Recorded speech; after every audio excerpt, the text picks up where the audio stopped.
Welcome back to the Wild Rose Moon's Moonlight series. It's been a while, but we're glad to be back. We have Nancy Botkin with us tonight. We got John Baylor. I'm Ryan Meir. Got some new faces behind the scenes and a new setup, so enjoy the show.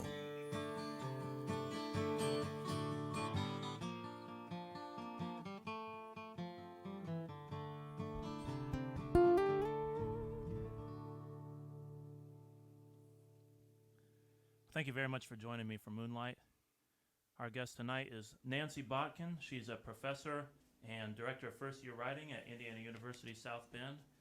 She's been widely published as a poet in Poetry, the Laurel Review, the American Review, Midwest Quarterly.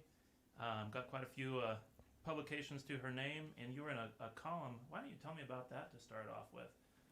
Ted Kuzer, Oh yeah, former poet laureate. You said one of your right. pieces was published in his column. Right. American Life and Poetry. He selected Geometry, which was published in Poetry East originally, and he kind of scours the magazines across the country. Right. And I got this email and said he wanted to use it for the column, so that was pretty exciting. Okay. Yeah, very high honor there. Okay, we'll get to that poem shortly, actually. Okay. I think we'll start off just with. Not everybody aspires to be a poet, and I want to start off with some of your earliest experience. I guess when did you first take a serious interest in poetry?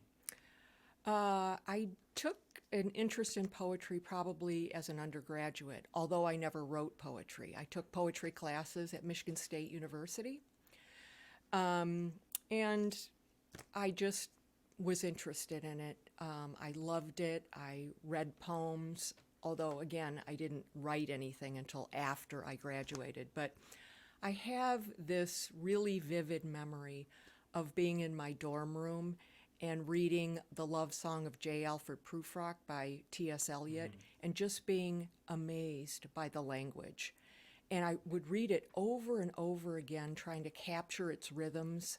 And I just remember thinking, wow, somebody could do this, somebody could write this. This was really my first experience with poetry, really outside of like children's poetry that I read when I was a child. I really wasn't a reader of poetry as a teen either. And I didn't know what it meant. It didn't matter what it meant. It just was so lovely to me in its language. And so I think that really sparked me to start reading more poetry and taking more classes. I didn't take a ton of classes, but I took a few. And it wasn't until after I graduated and moved to Kentucky that I took a poetry writing workshop at University of Kentucky when I was like 23, and that's when I first started writing poetry. Okay, I'll go back to J. Alfred Prufrock for a moment. Yeah. You said it was the rhythm and it was the sound of the language rather than the meaning, which you said you didn't quite grasp what the meaning was. I'm not sure I quite grasp it to this day. Yeah, right. But right. yeah, but yeah. No, I think there's actually there's something about the unintelligibility of a good poem that makes it mysterious and captivating. Yes. Mystery is big. Confusion, not so much. But mystery, they're always siblings. Yeah, they are close siblings, but mystery is always a good thing in poetry. Right. But I'm curious in that interest in the sound of it, which is detached from an interest in the meaning of it. And I just want to ask, in your own poetry, do you think you have a preference for the two? I find these poems to be quite meaningful, but I still wonder, are you drawn to the music more than to the meaning still today? I think they kind of go hand in hand. But you're looking for, sometimes I'll write down a line and think, oh, it's not enough syllables or it's too many syllables. There's kind of a rhythm that I'm trying to go for. Yeah, but I do pay attention to the meaning as well. Right. Yeah. Okay, and now we'll move forward into that poetry workshop that you mentioned with Barry Sparks. Spax. Spax, I'm yeah, sorry. That's okay. What was the significance of that workshop to you? You said that was your first time writing poetry. Yeah, like so I I had an undergraduate degree, but it was an undergraduate course, and there were a lot of well, not that much younger than I was because I was only 23, but they were 18, 19-year-old kids. And so he, he gave us a lot. He gave us things to read, and we talked about them, and he gave us a lot of writing assignments. So I started writing, and he really complimented me on a couple of them. He gave me a lot of encouragement and told me that I had some talent, and that really gave me the confidence to kind of go forward with it. I suppose if I hadn't been any good, I might have just quit right there, but I continued to write, and it takes a while, I feel, to develop a voice. And so I wrote for about 10 years, I would say, before I started getting, kind of my poems accepted and recognized. Right. So I think it takes that long to develop a voice. Yeah, right. Well, I certainly agree with the idea. It takes a lot of practice to develop voice and also to develop craft. But there was also something that Barry saw in your poetry, obviously, if he's complimenting and encouraging. Yeah. If you go back to those old poems, do you find them to be amateurish, or do you feel like there is something special in those? Well, I do find them to be amateurish, to be perfectly honest. But there was something there, I think. I think that I was probably more talented than most of the students were in that class. I could kind of see that. Right. But when I look at them, for sure, I think, oh God, I kind of cringe at some of them, to tell you the truth. Right. But yeah, so you kind of push forward and you move through it. Mm-hmm. And so you say his encouragement meant a lot to you.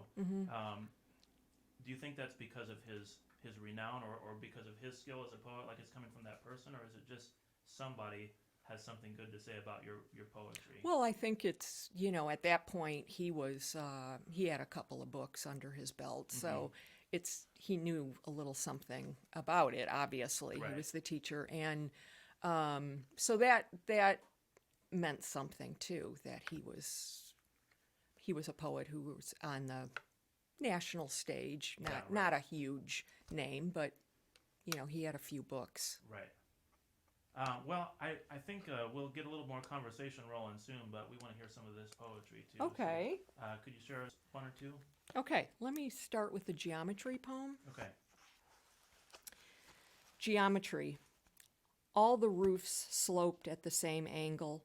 The distance between the houses was the same. There were so many feet from each front door to the curb. My father mowed the lawn straight up and down and then diagonally, and then he lined up beer bottles on the kitchen table. We knew them only in summer when the air passed through the screens. The neighbor girls talked to us across the great divide, attic window to attic window. We started with our names.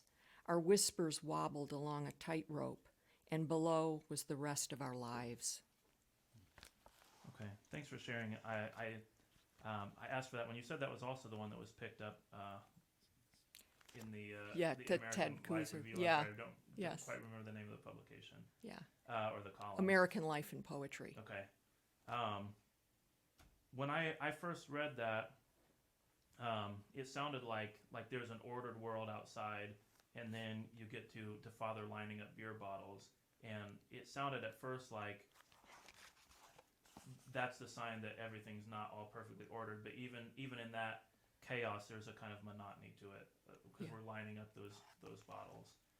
And I just wrote in my margin notes order during the first part of it, and then I said versus magic, and I didn't put, order and chaos normally go together, but there just seemed like something magical about talking with this other girl across the attic window, and something very uncertain, something very fragile about it. Yeah. And it seems like that fragility is in all the poems that you're going to share with us tonight. I think that's a great interpretation of the poem. I think you're right about the order-disorder, which kind of shows up a lot in my poems. Mm-hmm. Yeah. Right.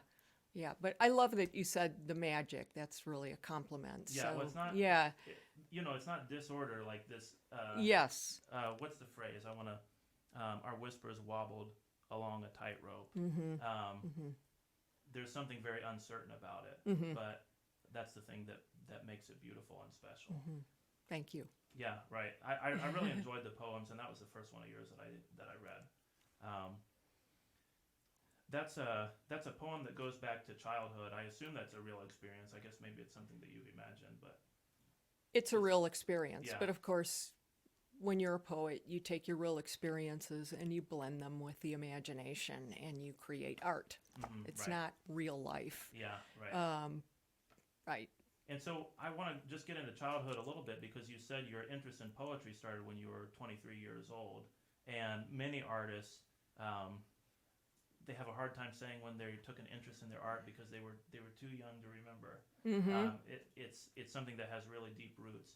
So I wanted to ask, were there experiences with art or just experiences in life that you think prepared you for life as a So poet? that's a really good question because you're right. Usually people have, have like an artistic bent or an interest before they're 23 years old, which I did. I mean, I read a lot when I was a child in a home where there were no books. My parents were really not readers or not real educated people. And so, but I don't know, I was always drawing something, or I was reading a book, or I was writing in my diary, but I wasn't writing poetry. Right. So that creativity, I think, has always been with me. Right. We'll spend just a little bit more time with childhood. Yeah. Also, I asked about experiences with art, but experiences in life too. It seems like you draw a lot on childhood or days gone by. Yeah. Are there experiences in childhood that are very important to your life or to your poetry? So when I get asked this question, I've thought about it for a long time about why am I a poet, and what does that have to do with my childhood? I had a very authoritarian father, and he was rigid and strict, and it was this, children should be seen and not heard kind of thing. And so at the same time, I was going to Catholic school as well. So that home realm sort of carried over to the Catholic school realm where, you had to follow orders, you didn't talk back, you accepted what they said, you didn't ask questions. So I felt like when I was a child that I was silenced. And I think if I would go back to the roots and think about why am I a writer, I would think I wanted to have a voice because I was silent. Right. So that is part of it. I don't think it's the whole explanation, but I just felt I needed to be heard. So that's kind of one of the impulses, I think, to write. Right. Yeah. Even if a lot of what you write, if it's your diary or even a lot of early poetry that you write, you're not even speaking to anyone except the page. Right. But it's still having a voice. It's still stating who you are. Yeah, and of course, I think it's natural to want to be published, to have a wider audience, which I did. Yeah. So that was important too. Right. Yeah.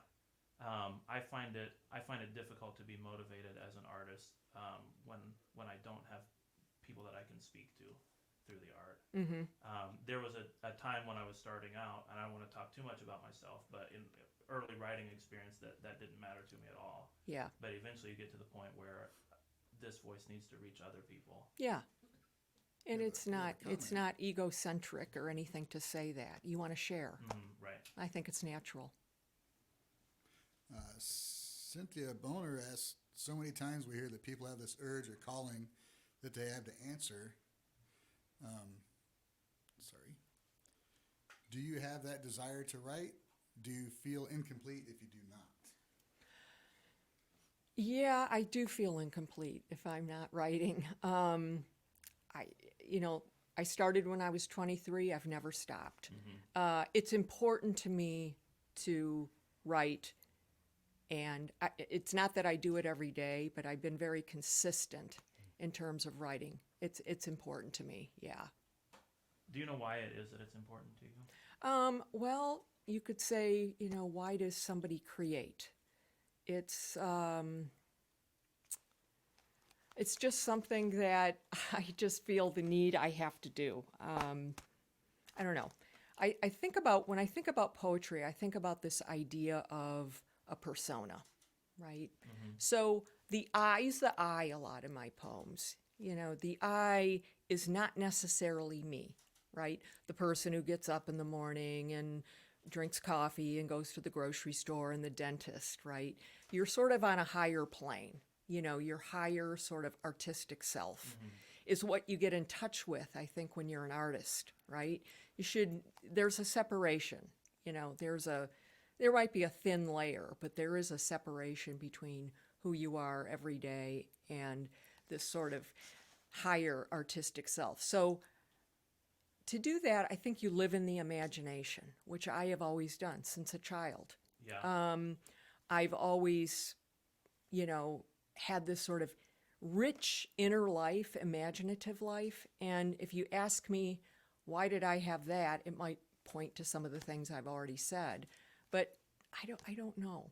It's just the way I was wired, Mm-hmm. I think. Yeah, I feel you on that rich imaginative life that you feel like other people in the world don't have that or didn't have that when they were kids the way that you did. Yeah. And, they're perfectly happy people. Right. I Yeah. mean, Yeah, I mean, it's almost like it makes you the oddball. I wasn't putting down other people. Right, but- exactly. Me either, Right. I'm like, people walk around without reading poetry. How does that happen? Well, that's my life versus their life. Yeah, right. Yeah. So this like higher self that you're speaking of, Mm-hmm. is that like something back to this call, like this urge Yeah, you must be writing? yeah.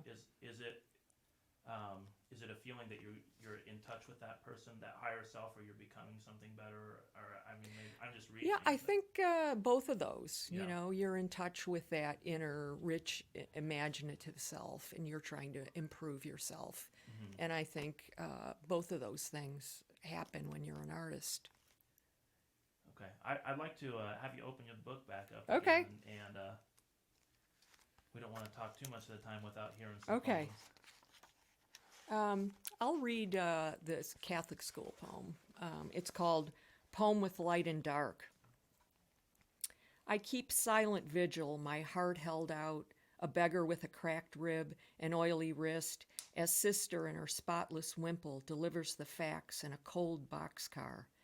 We roll toward 1965, and all the great calamities are behind us or have yet to occur, and my good eye, the fierce one, the one that tracks truth or the gardening crew outside the rectangular windows, is singing in a different key, crooning in the season of gills and sleeves and messengers who deliver the good news from balconies.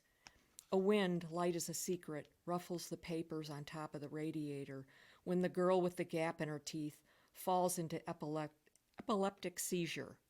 First the slap of the desk, and then she's a barking seal. Sister tries to control her flailing arms, orders all of us to face forward. A few are grateful for the interruption, but will confess that sin later, under the guise of another sin, behind a closed curtain, our hand making its ritual cross, heaven forgetting for a moment its radiance. Where you have light, you have dark, a painter once said, not a famous one, but a man on TV, as he dabbed titanium white on the tip of his mountain. When the sun turns the great machinery of afternoon, the trees begin to climb out of their misery, and a scrap of paper makes an appearance, flattens itself against the brick briefly, before leaping, before flying. Thanks for sharing. What is it you're working on in a poem like that? I'm working on some memories, Mm-hmm. but I understand that when I write poems from memory that it's not like a diary entry. You don't just give the facts and, leave the poem. You have to elevate it up to that artistic level, and you do that through language. Mm-hmm. So it's not as straightforward, obviously, as it happened, given the language that I'm using here in this poem. You spoke when we talked before about poets of memory that have influenced you. I guess I'll ask you just briefly, not for all the influences, but who are these poets of memory that you look up to, and why have you taken that on as a project? Yeah. So, Gerald Stern and Philip Levine were probably two of my very early influences when I started writing. And although they have very different styles, those are poets that work in memory. Go back and grab something and make it into art. And so I've always kind of admired that. And so, I mean, there are a lot of poets who don't work. Most poets do work in memory in some way. It might be disguised, but I've always found that to be, that sort of self-examination to be interesting, rewarding for me.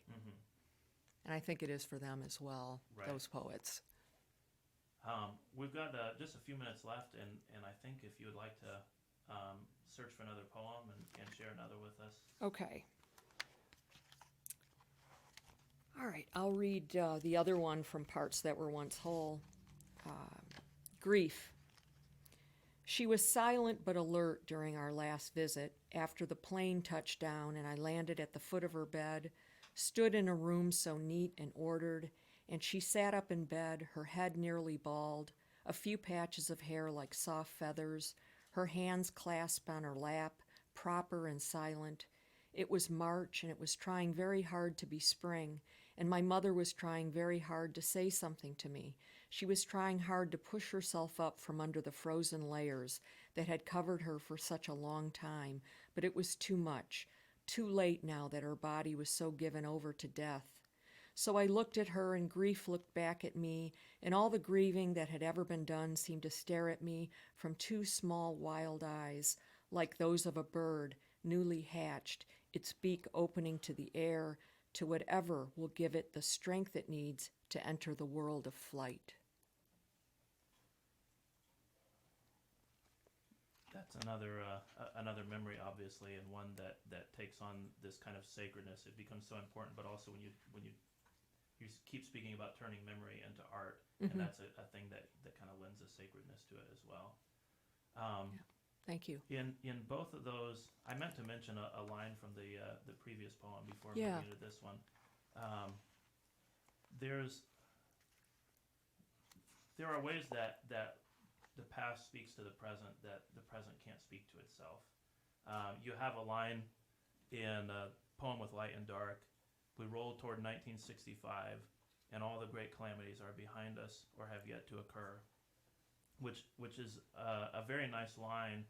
But then you can also look at your present situation, and that's true of every moment of your life, basically. But you can't tell that by looking at the present. Right. It's true of every moment in history. Right. I mean, there's always going to be, look where we are now in our country. Of course, the calamities are yet to occur, and of course, the calamities are also behind us. Right. Yeah. And then you close that one with the second poem, the one you just read. I don't know if I can go The back grief and read the whole poem, sentence. or That'll the take me a long time. Yeah, grief. Let's see. Describing your mother as like newly hatched, its beak opening to the air to whatever will give it the strength it needs to enter the world of flight. And I guess I'll just ask you, how does that speak to life in the present? I'm not sure what you're asking me. Oh, How okay. does it speak to life in the present? You mean as far as the death of my mother, or Well, how I does it? specifically was looking at that vulnerable person longing for something that gives I flight. see. Yeah. Of course, I'm thinking of that vulnerable person who's probably always going to be a vulnerable person. We're vulnerable all the time to death and calamity. If we go back to the other line, it's constantly with us.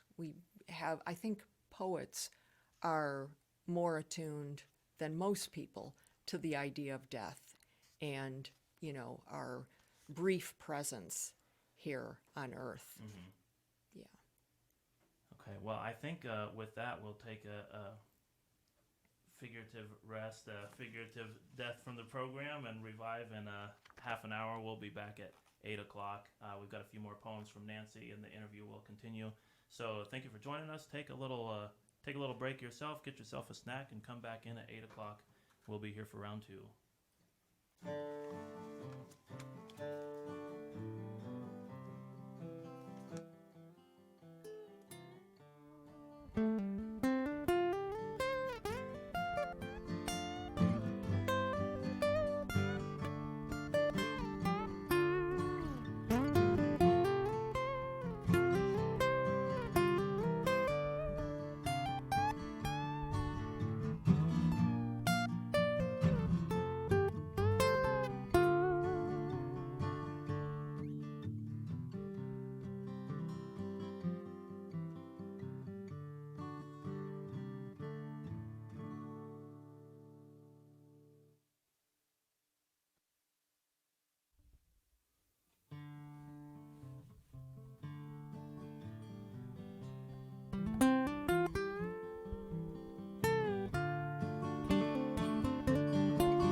Outside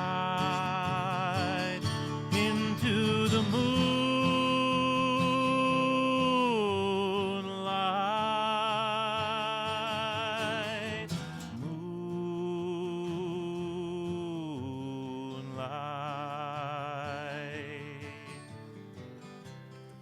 Welcome back to the Wild Rose Moon's Moonlight series.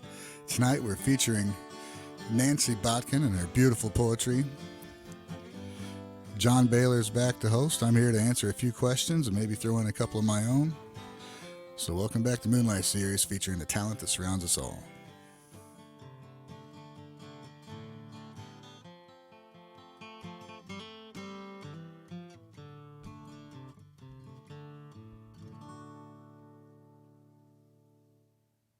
Welcome back to Moonlight. I'm here once again with Nancy Botkin, and we heard some poems from Nancy first time around. We'll get a few more. In her poetry, she gives us these very striking images that are striking in part because of how ordinary they are, the stuff of everyday life, but also striking because of the beauty and the meaning that goes along with those images. I noticed that she is, of course, a Indiana resident. Now, were you born here? I don't know that. I was born in the Detroit area. I was born in Detroit and lived in the Detroit area. Okay. And spent a few years in Kentucky, but been in Indiana for quite some time. Most of my life now, probably like 37 or 38 years now. Right. And there's a very strong sense of Indiana in your poetry, and a very strong sense of place. Mm-hmm. And I wanted to ask you, what in your writing process, what's the importance of place, and in your life, what's the importance and connection to place? Yeah, so I think most people have a sense of place. Obviously, we all have a place. So it's, I don't know, where you are, I think, plays a particular role, at least for me, in how I write. Mm-hmm. You know, it makes an appearance. I was just out in Arizona for about a week, and I thought to myself, if I lived in Arizona, mountains would definitely come into my poems. I don't know how they wouldn't come into my poems, because you're looking at it all the time. I find the Indiana landscape, although I think some people maybe who come from the mountains might find it a bit boring, the flat landscape that we have here. I think it's beautiful to me. The cornfields and the barns and the sunlight and the different kinds of light that we have in our sky in the Midwest. Those have a real effect on me, in my sense of beauty and comfort even. Right. And I mentioned the ordinariness of some of these images. Yeah. They're just some of them. I read the image and I think, oh yeah, I'm just picturing myself driving down the road and seeing that dilapidated barn and the blue sky behind it. But again, there's beauty in those ordinary things, and sometimes you can learn how to see it. Yeah. Just real quick on your comment about people coming from the mountains. I have some friends who are from Alabama who we when we go down to visit them, like we're always looking at all the mountains and hills along the way and just marveling at them. And they come up here and they say, man, it's just so beautiful up here in Indiana. Yeah. And you ask them why they say that, and they'll say the corn is just so Yeah. rich and full and so green. So they'll find you were mentioning maybe if they don't have the mountains, I don't know if they'll find anything beautiful here or not, but if they know how to look for it, I they will. guess I would revise that to say every place has its own particular kind of beauty, and I think it's a responsibility that we have to see what that beauty is, because I need to do more traveling around the United States, but it seems like everywhere I go, we all know Right. that it's just there's something about each place that's lovely. Well, there's also, again, with the mountain seems like it's something that's so striking. It draws so much attention to itself. And Yes. then It's dramatic. the frost Yeah. on the cornfield that you mentioned in another one of your poems is it's not as dramatic. Right. And maybe that's part of the appeal of these ordinary images is that they there's like a subtlety to the beauty of them. Yeah. I think there's a very subtle beauty in Indiana. I'd like to Okay. hear a little bit of it in a poem if you don't mind. Okay. So this poem is called We're Okay in the Heartland. We're okay in the heartland. Some dolls are missing their arms, but that's to be expected. We arrange our still lifes on heavy linen our grandmothers saved from the old country. We're obsessed with birds, although we fumble with their names. Pleasure comes when they leave in a rush, or balance together on a thin black wire. We convince ourselves that all we need to live on is one fragile ghost and the roaring circus in our own backyard. We gravitate toward a warmer palate, damp ground, difficult light, our sleep aided by a whistling train in one ear and the infinite echoes of ocean tides in the other.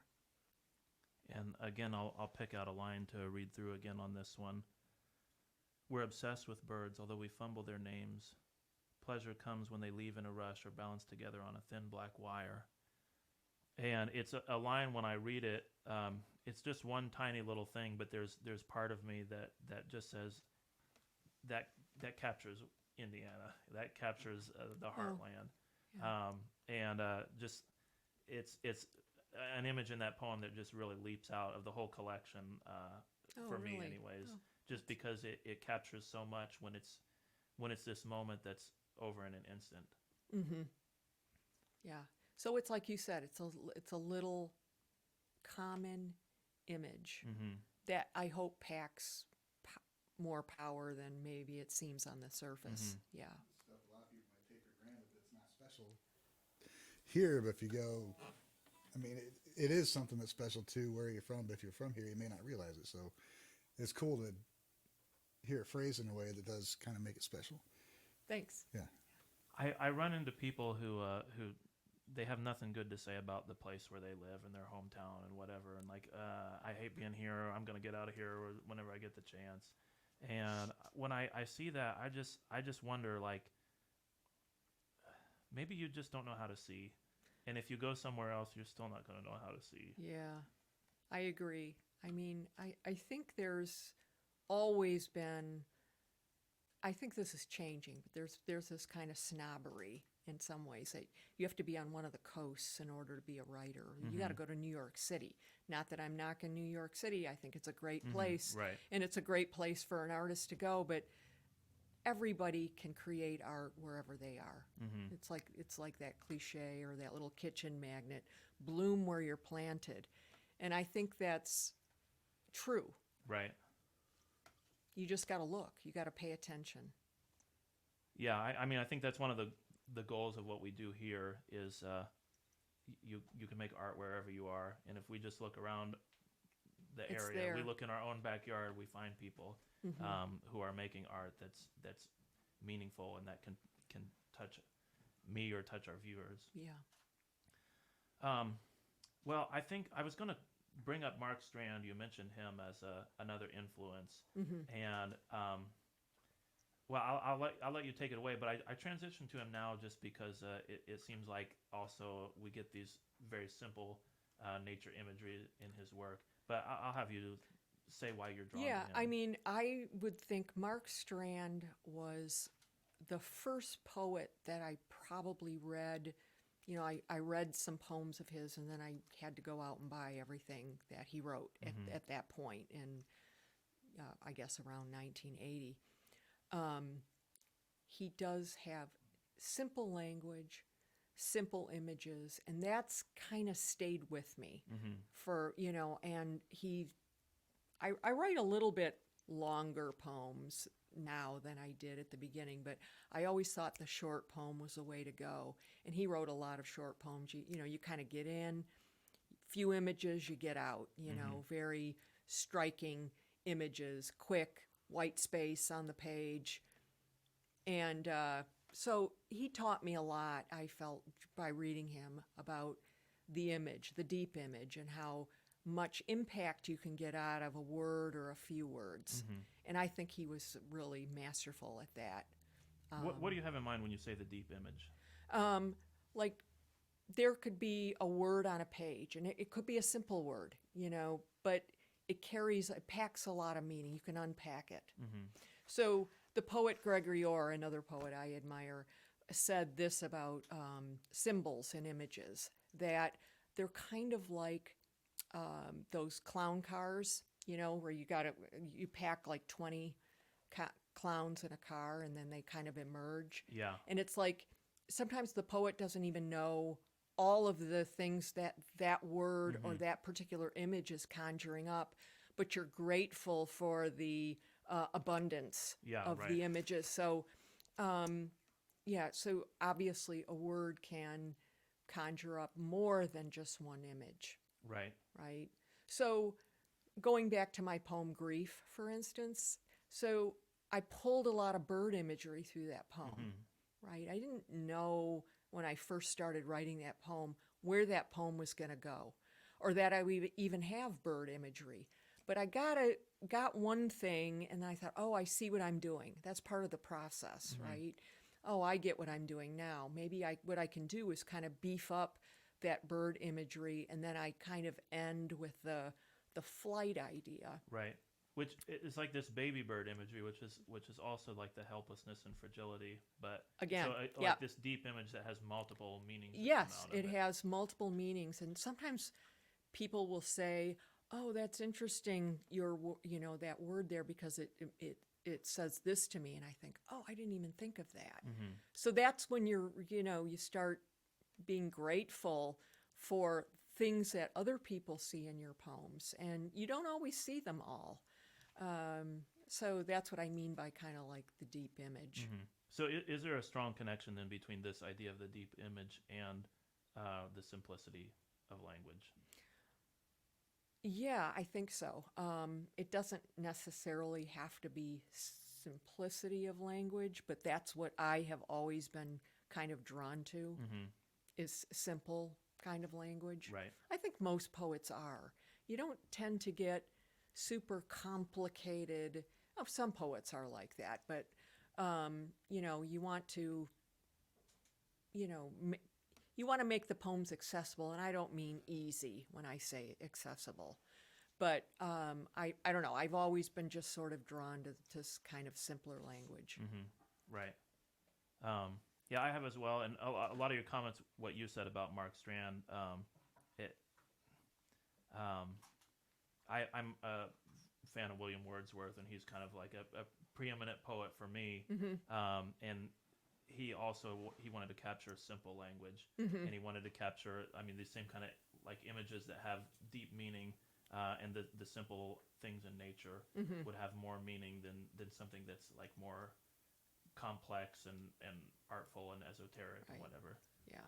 But also a simple word can conjure up more complicated meanings, right? I'm thinking of Moonlight, the name of the show. A moon will come up in my poems quite often, Right. but it's the deeper meanings of when you look at the universe, or what the moon can represent, or a flower, or any other kind of word, really. Right. Yeah, a moon is certainly a loaded one. It is when very you put that loaded. in poetry, right? Yeah. That goes all kind of directions. Yes. Well, I think we want to turn over and have another poem here. Okay. Let's see. Let me read AM. You may remember the scratchy sound of AM radio. You'd catch a scrap of a song as you passed a car window. Often there would be a woman or a man inside smoking.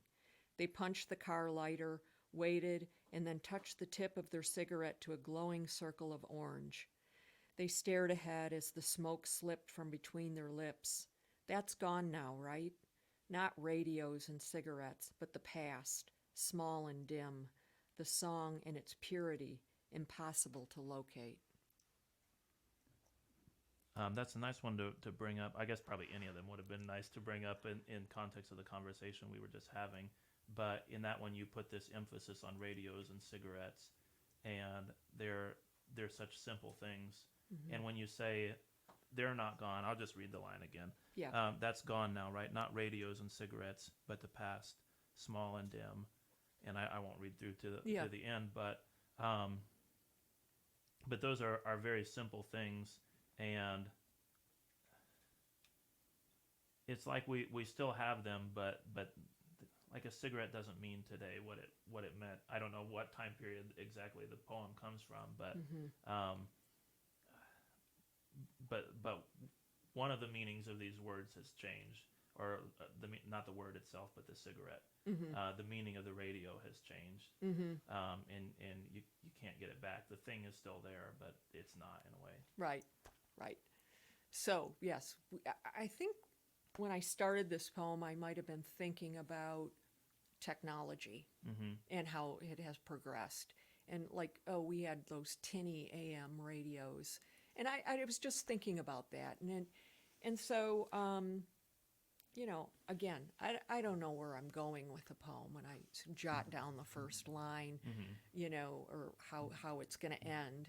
It's best not to have too big of a plan when you start, because it'll get derailed, most likely. But, and then that whole idea of the past came in at the end, kind of surprising to me when I was writing it. Like, what am I trying to say here? What am I doing with this poem? This poem is not necessarily about the radio. It's more about the past. But I'm using that sort of tangible idea of the cigarettes and the radio to conjure up the past and to say the past is hard to locate. Yeah. So you don't go into it with too much of a plan, and then the meaning of it kind of emerges by surprise. Yeah. When that happens, do you have a lot of work to do, like go back into that poem and set it up? Yeah. I mean, sometimes there's more work than with other poems, but I like to say sometimes that I don't write, I revise. And it's really in the revision process. I mean, it takes something to get something down first, and then you're kind of figuring out what you're trying to do. And then when you have kind of the moment where, I see what I need to do, I need to pull this through, or this is what I'm really trying to emphasize, then I think, to me, the real hard work and hopefully the fun starts when you start revising the poem. Yeah. Yeah. And, I taught creative writing for many years, and it's something that is hard to get across to students. I know you're an English teacher, so the sort of resistance that they have sometimes to putting in that hard work for the revision. But that's where ultimately the rewards come. Right. Yeah. Well, you mentioned like the bird imagery in the other poem, and like if you don't go back and do the revision, then the end doesn't connect to the beginning. Right. You got to make the whole thing cohere, and you need to, and that's what kind of lifts it up. What I'm talking about, that sort of higher plateau that art has. Right. I hear we got a question from the audience, so I'm going to check in with Ryan and see. I don't actually. Oh no, I saw a board that said we had one. Okay. Okay. Resume. Okay. Well, let's see. Now I got to collect myself. I was going to think of what to say next when Right. when he was asking his question. Okay. So we were on revision, and yeah. Well, I was gonna back up a little bit to that idea. You said you didn't know what the poem was about, but there was something that you wanted to write about, and at the time, maybe it seemed like it was the radio. Yeah. Where does that first idea, that first inspiration come from, and how do you know that you have something that you need to turn into a poem? Yeah, that's kind of a difficult question. Something occurs to you. You don't know why necessarily, but, and then, how many times have I totally failed? You're like, oh, I'm going to, this is an interesting word or an idea, and I start writing and it doesn't go anywhere. Hopefully most of the time it goes somewhere. I always told my students this: you don't wait for inspiration to knock on your door. Like, knock, knock, and you answer the door, and why don't you write a poem about this? You have to kind of go out and seek it. So I sometimes, a lot of times actually, will just be reading the newspaper, say, and I'm not even concentrating on what an article necessarily is saying, but I find a word that's interesting. Can I get that word in a poem? And so I start making like a word bank on the side of my notebook. And I think, could I get all of, so suddenly I have 7 words. Can I get all of these poems? Here's my task. Can I get all of these poems or all these words in a poem? Stuff like that. I play like little games. Or I might just take a line out of a poem I'm reading and write it at the top, and then kind of riff off the idea in a way. Something like that I do often. Or I'm reading the newspaper, and the science section of the New York Times is always a great source of ideas for me. Yeah. About space. They're always writing about black holes and space. So I might think of an idea that I got from the New York Times and say, can I write a poem about that idea? Not repeating what the newspaper said, but can I take that concept and write a poem? So, maybe some people have this image of the poet in a puffy shirt and an ink pen and just waiting for the inspiration to come down like a bolt of light or something. And that's not the way it happens. And of course, experiences happen to you. I can get frustrated in the drugstore or the grocery line or something, and somehow that enters my poem as well. Yeah, I want to put the brakes on experience, although that's obviously important to where a poem comes from. But you said a few words about collecting words and collecting phrases.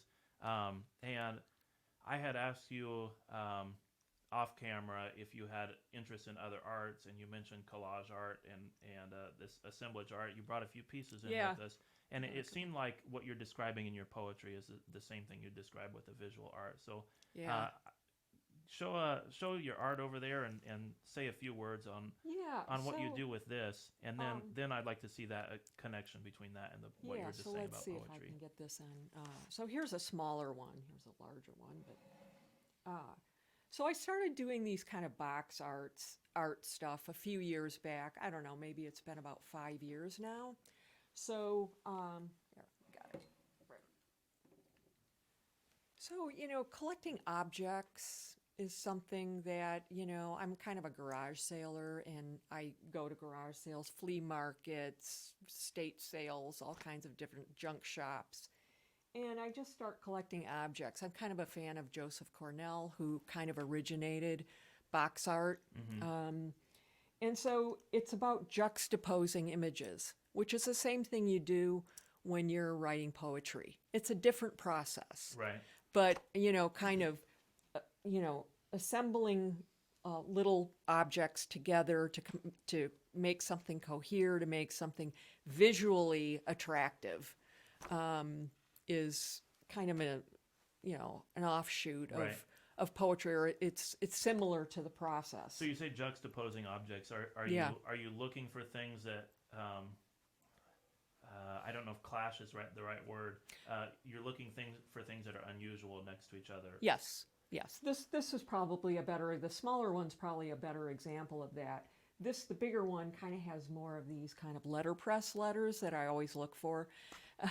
They're hard to find, but I do find them occasionally. So, this one has some little light bulbs and just little knickknacks and like little wheels and a watch part. I like taking apart watches as well, and gluing different kinds of watch faces and different springs and gears that are in watches. So, so just kind of putting them all together in this sort of enclosed space, which is kind of like a poem, right? Okay, In a right. closed space that you put words into. So that's a similarity. There are obviously differences between them, but yeah.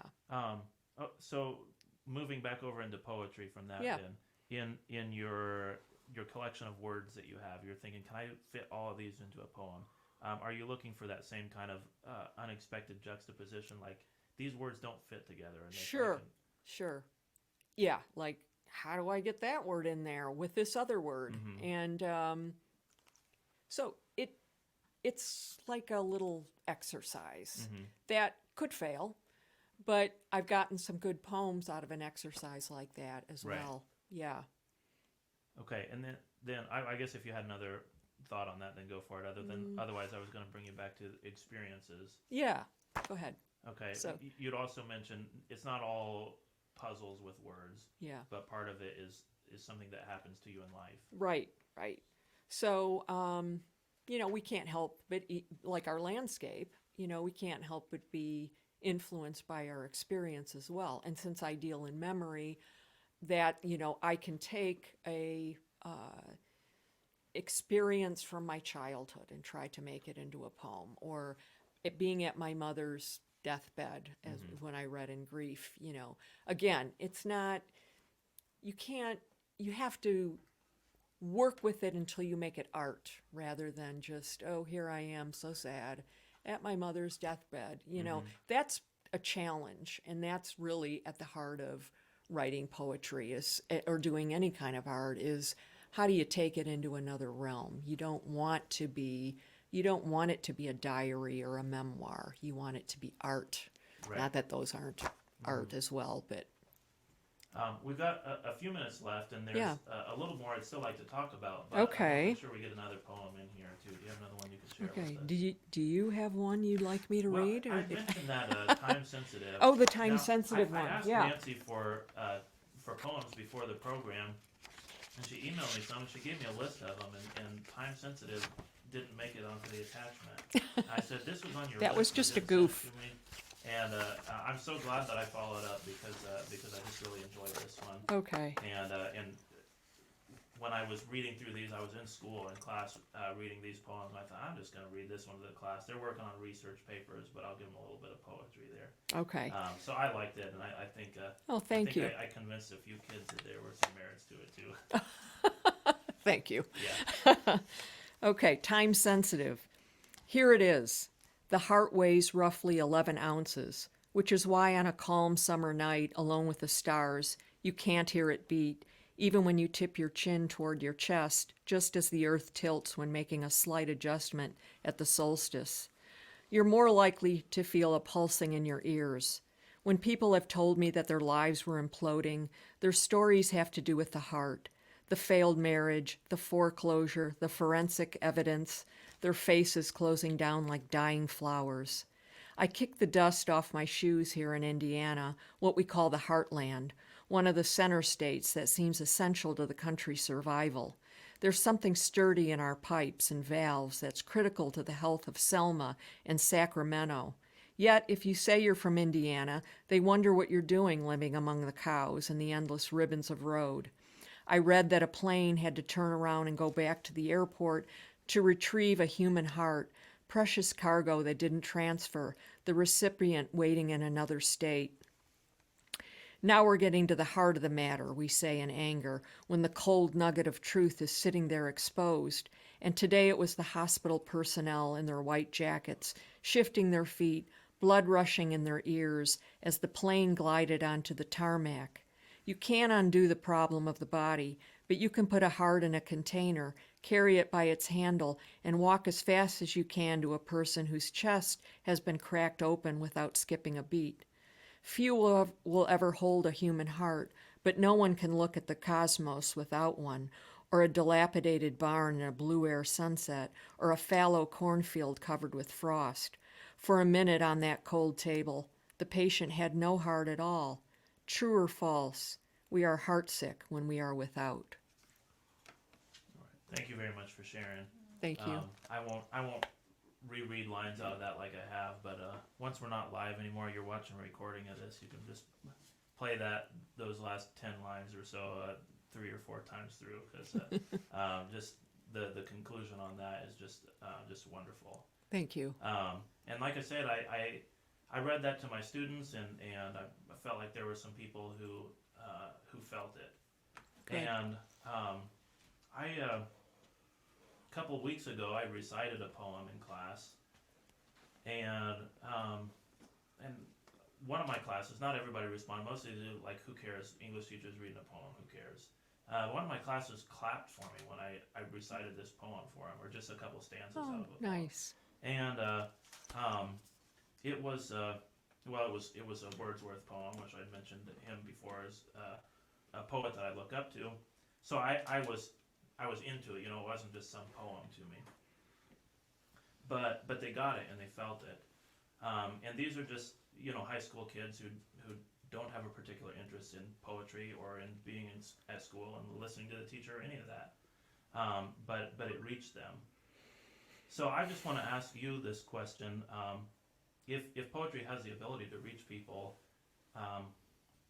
why do people not read poetry? Why do they not listen to poetry? I was just going to say, where does that enthusiasm go? Yeah. Right? But it does. So, there's a lot of reasons for that, and some of them are quite obvious. There's a lot of competition with poetry, right? Poetry kind of goes to the bottom of the stack when you have, for teenagers, video games and movies and music and social media. Those things are always going to take precedence over, why don't I go home and pull a poetry book off my shelf and read poetry? Even though you just said, wow, it really resonated with them. So I don't know what to say about that. I love poetry. I read it probably every day. There's hardly a day that goes by where I'm not picking something up and reading it. But most of the world gets by just fine without it. Poetry doesn't support capitalism, so that's an issue. There are a lot of reasons, and another big reason is, well, I don't understand poetry. It doesn't make any sense to me. And it's true. You have to work harder to read poetry. Poetry is an acquired taste. You have to concentrate. You have to give it your full attention. And I think with things like social media and movies and texting, and we have this kind of quick attention span that doesn't lend itself to, deeply letting poetry wash over you, reading it and rereading it and understanding it. It takes work.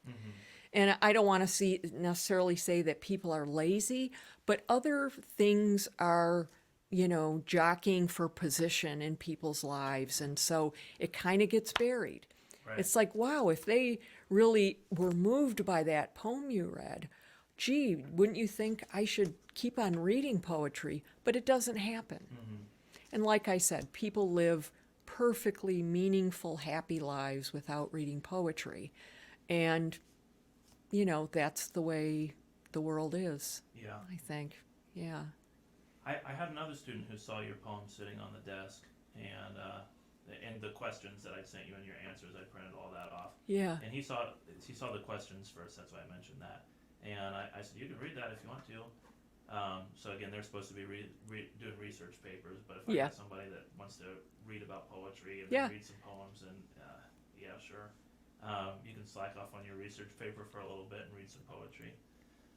So he was reading through this, and I checked in with him after a few minutes, and he said, I really like this. She's quite good, but I just didn't understand this at all. And this is my frustration with poetry. So like even when he sees what he likes, there's something that's unknown and something that's uncertain, and it's repulsive. Like I don't want to approach that thing because I don't understand it. I can't wrap my head around it. Yeah. And in a way, that's what a lot of poetry is trying to explore, that very thing.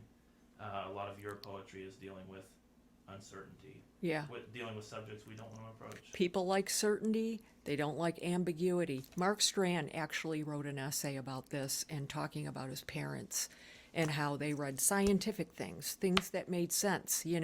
There's no ambiguity whatsoever. And, he has a funny thing about, telling his parents he was going to become a poet. They were horrified. How are you going to support a family? What's this, what are you talking about? You should be a doctor. You're smart. And so, this whole idea of, I don't understand it or I'm not quite clear on it, it turns people off. And so they don't want to get to the rewards of poetry, which takes work. Like I said, it's an acquired taste. You have to practice.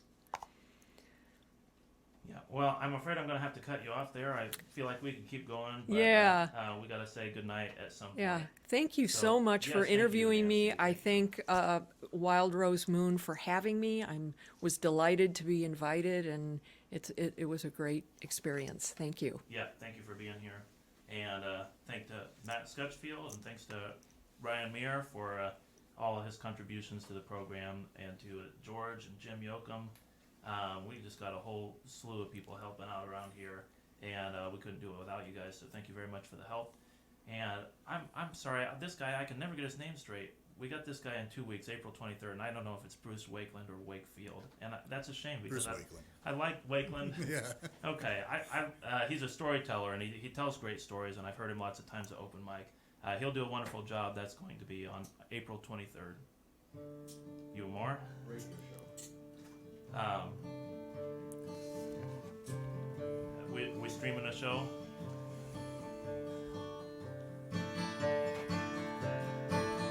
Maybe it seemed like a deep dark night, but follow me outside into the